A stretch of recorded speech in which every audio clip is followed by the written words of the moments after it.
My sin was heavy, but chains break at the weight of your glory.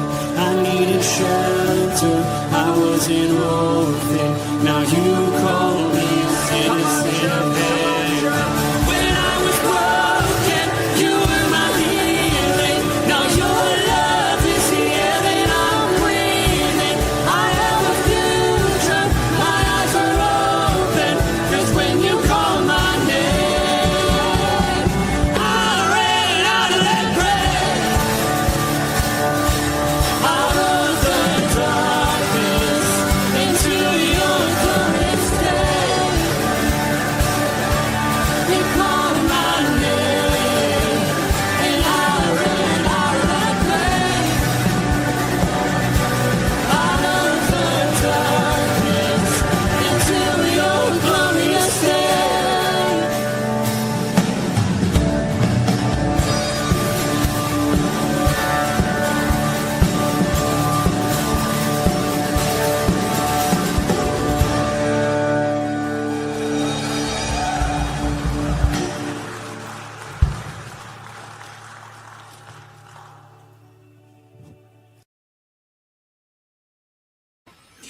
Good morning, firmly rooted family and freedom family. Happy and blessed Wednesday morning. Blue sky, hardly any clouds today. Looks like we're going to have a great day, beautiful day. Hope you're having a good morning thus far. We're looking at the book of Habakkuk, a conversation between a prophet and God. And as we've discussed, the prophet is looking at the world and saying, why is it so opposite of what it should be? Why do the just people find suffering? And why do the evil people seem to be getting away with everything? And why is right being called wrong and wrong being called right and up is down and all, you know what I mean? And God, why aren't you doing something? Like, why do they prevail and it seems like we suffer? And God is having this conversation, which is beautiful. He allows us to have them, and doesn't mind that we ask questions. But he begins to talk about the fact that it's even going to get worse because Israel's been unrepentant and Nebuchadnezzar's going to come. And then he talks about Nebuchadnezzar and declares to the prophet, I know everything about him. And he too is going to face justice.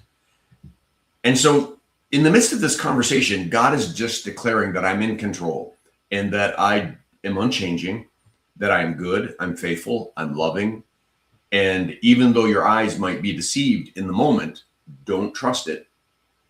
Got to trust me. And this is kind of the conversation we're going through. But let's say hi to a few people and we'll jump in. Ken Gooch. Good morning, fellow brothers in arms. I'm out there on X. Pat, good morning. Chris Connolly, good morning. Rick DeKaiser, good morning. Thank you for the invite. Blessed to find your devotions.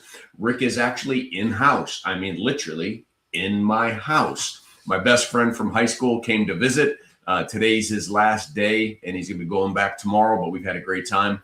Rick, great to have you here. Bert Reggiani, good morning, gentlemen. Finally back in Michigan. All right. Terrific. Rob, good morning, everyone. Have a blessed day. Tell someone you love them. Amen. Chuck B, good morning. Steve Ponoworski, good morning. Karen Thompson, good morning. All right, let me pull up the reading. We're looking at Habakkuk 2, 14 to 20, and God is still speaking. For the earth will be filled with the knowledge of the glory of the Lord as the waters cover the sea. As certain as the waters cover the sea, the glory of the Lord and the knowledge of that glory will fill this earth. Even though Habakkuk, Tom Donnelly, you don't see it fully right now. It is what it is because I say so.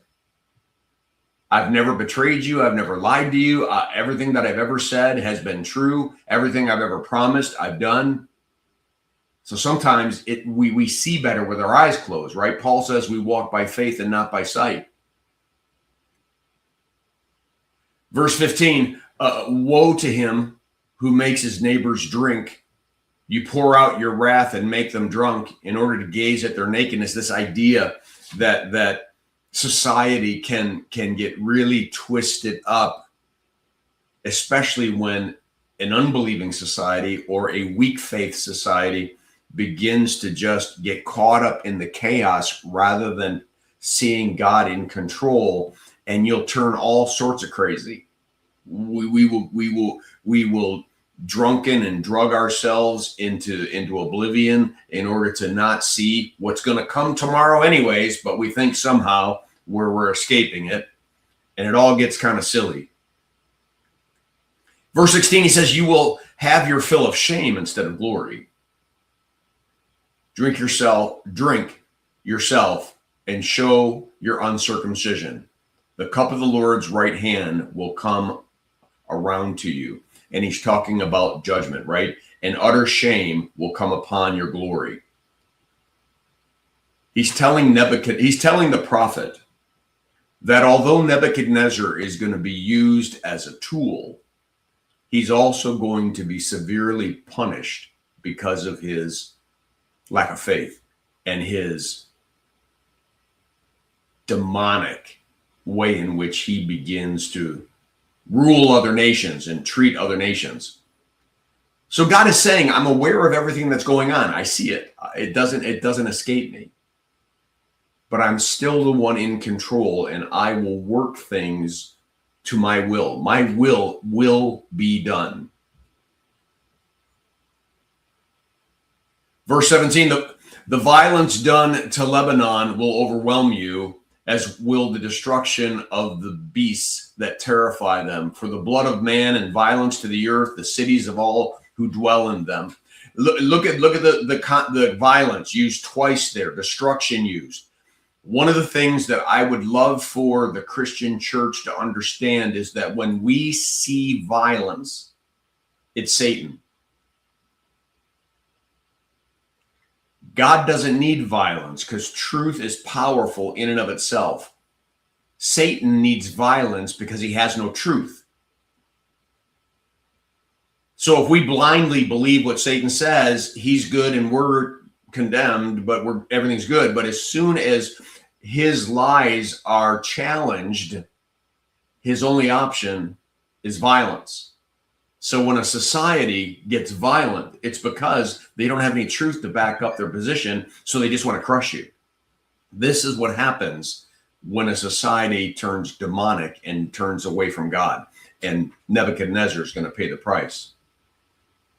Verse 18, what profit is an idol when its maker has shaped it? God says so many things in the Old Testament that are just like mic drop. What profit is an idol that someone made? We're the problem.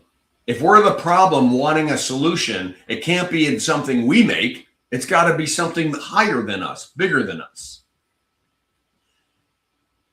A metal image, a teacher of lies, for its maker's trust in his own creation when he makes speechless idols, right? We make an idol with eyes that can't see, noses and mouths that can't breathe and speak, ears that can't hear, and we say, save me, save me.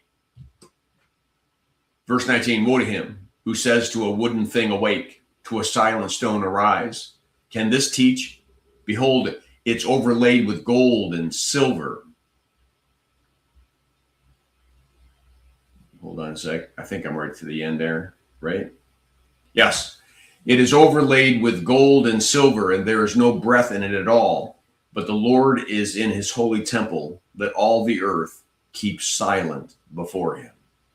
All right, let me get out of here, and we got to go.